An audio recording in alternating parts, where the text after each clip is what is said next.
ATC 2025 खूब सारी vacancy. तो इस क्वेश्चन सीरीज में मैं आपको एक क्वेश्चन लेके आया हूं जो कि आपके एग्जाम में मोस्ट एक्सपेक्टेड टाइप क्वेश्चंस है। यहां पर क्वेश्चन क्या पूछ रहे हैं, calculate the charge on each capacitor shown in the figure. So देखिए ध्यान से, सबसे पहले आपको पता है चार्ज क्या होता है, Q is equal to CV।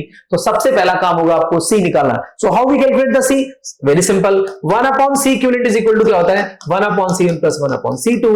ये कितना आ जाएगा 1/10 प्लस 1/20, कितना आ जाएगा इसमें 20 LCM, ये आ गया 2 प्लस 1, तो आपको दिख रहा होगा this is 3/20. Am I right? This is your 1 upon C equivalent. But what about the C equivalent? It comes out 20/3 and unit is remain the same, which is a microfarad. तो देखिए ध्यान से, आपके पास जो टोटल कैपेसिटर वो कितना आ गया 20/3 microfarad. अब टोटल वोल्टेज कितना है, आपने कहा टोटल वोल्टेज 30 है, तो देखो क्या आ जाएगा, यहाँ पर C क्या है 20/3, टोटल वोल्टेज कितना है 30, तो आपको दिख रहा होगा 10। तो क्या आपको दिख रहा है यहाँ पर जो चार्ज आएगा वो 20 माइक्रोकूलम।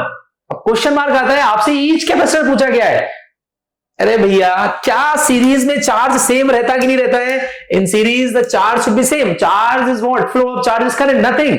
तो क्या मैं ऐसे कह सकता हूं, इस 10 माइक्रोफैरेड और 20 माइक्रोफैरेड में जो आपका चार्ज रहेगा which is remain the same. So the answer of this particular question is what 200 microcoulomb.